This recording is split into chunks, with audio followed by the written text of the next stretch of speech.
have gas. They have no electricity to pump the gas out. And that's something we face certainly as we get into landfall on Thursday evening and on Friday I gotta morning. go get gas. That's if you're all not that's done left. leaving by then, but we have to worry about where everybody's going, Steph. Wow. If you remember back during Matthew when Nikki Haley sent everybody out early, some of the people that actually had to be rescued were people that evacuated the coastline. Yeah. So that's something to consider here as you leave. That's true. I wonder what they're going to do with that, because you can't just pull people inland because of the rain threat with this. Right now, we have 3 named systems in the Atlantic: Florence, Isaac, and Helene lined up. Look at that, right behind each other, just boom, boom, and boom. Going in different directions, though. This just shows you how hot the whole basin is right now. And by the way, Helene is not too far from the Cabo Verdes. No, it and isn't. look at how good that looks, the structure on that thing. Florence is becoming a major hurricane. Isaac, maybe by tonight. We could get advisories as early as tonight for the islands. Now, of course, Florence could be a major hurricane when it comes in on the Carolina coast.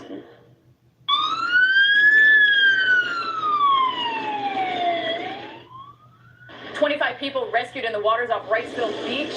This weekend in North Carolina. Red flags flew high, but people ignore the warning. But look at the blue skies. Look at that. I mean, and it just seems like, look, the East Coast is usually pretty rough. But those rip currents will get you. I tell you, the National Hurricane Center, had in their discussion on Saturday saying this is life-threatening surf is related to Florence, and the threats will continue through the week as Florence gets closer to the coast. So let's talk about the approach and some of the issues, Jim, that are going to happen along the coastal areas.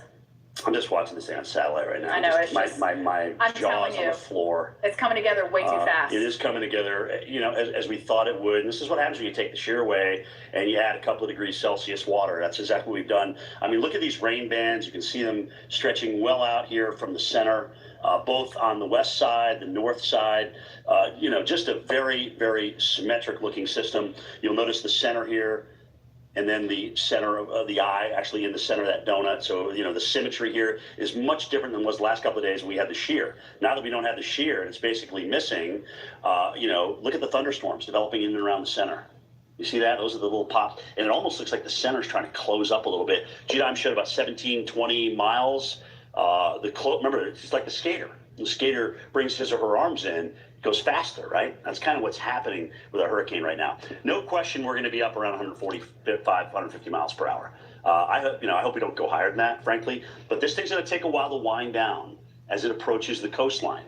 And in terms of pressure, we're going to have to get in the 930s range to threaten Hugo and also Hazel. Both were 935 and 934 respectively, just in case that comes up in Trivial Pursuit today. Either way, tropical storm force winds will be north of the center, and they will be very, very strong. They will come in probably with a vengeance as we go into Thursday morning, and then Thursday night. They'll start in the Outer Banks first. And again, depending on how quickly it takes for this thing to wind down, and also where it comes in, we're going to have hurricane force winds, Steph, I think even west of I-95. Yeah, I think I'm with you on that. No, well for west sure. of I-95. I mean, think of all the storms. Remember in Charlie? Charlie came in as a Cat 4 on the west coast of Florida. Right. I was in Daytona. We had Cat 1 winds in Daytona with Charlie. I mean... Oh, yeah, they accelerated across. That was like a 30-mile wide tornado that came across. Yeah, that was crazy. Yes. Incredible. So these can go inland. They can bring those really strong winds inland. We want to take it to Kitty Hawk, where that wave action is building here. And there it is. I mean, see how deceiving this is? By the way, those are not clouds from Florence, okay? I repeat, not clouds from Florence. But some of the surf is propagating out from Florence, is bringing the rip currents and whatnot. So let's talk about that risk here that we have. So see how deceiving it is? Oh, it's a beautiful blue day. I'm going to go in the water. No, ma'am, not in the water, because we do have high rip current. But it's not just the Carolinas, guys. This stretches all the way from Florida, literally to Maine, the rip current risk. This is today. This thing isn't making landfall until Thursday, Friday. So just imagine, look, it's already going up here, 6 feet. We're right around 6 feet with our waves coming out from the center of this thing. And as we push through time, obviously it's going to get worse before it does get better. As we head into that Wednesday, Thursday timeframe, we're talking about 20, 30, 40 foot waves. Remember, 10 feet is about the size of a building. So you're talking a 4-story building, Jen, where you're talking 40 feet. And so at that same time, we're talking Wednesday, Thursday, Friday, we could have other systems that we need to watch for impact to land. One, of course, is Isaac. Here is Hurricane Isaac right here. We're going to watch that getting to the islands. There's another area to watch right here over into right now the Western Caribbean. That could be moving into the Gulf of Mexico with potential for development. Let me show you first Isaac. It is a Cat 1 with winds of 75. It certainly doesn't look as impressive as the other hurricanes we have out there. But that said, it is expected to increase in strength, and it is on a track to impact land, specifically the Lesser Antilles. We see that timing Thursday into Friday. Steph. Well, a new round of storms creating dangerous threats across the East Coast. Hurricanes are not just scary for parents, but also children. Tips from Elmo. Oh, are that you can ease your kidding me? mind. That's cool. All right, guys, we're going into a commercial.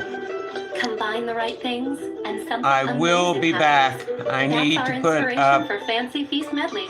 Wild some salmon things in the primavera yard. Tastes amazing. Also in pate. Fancy Feast medleys. God bless. Be safe. Thank you so much for watching. I'll be back in about 15 minutes. Botanicals with melatonin that supports your natural sleep.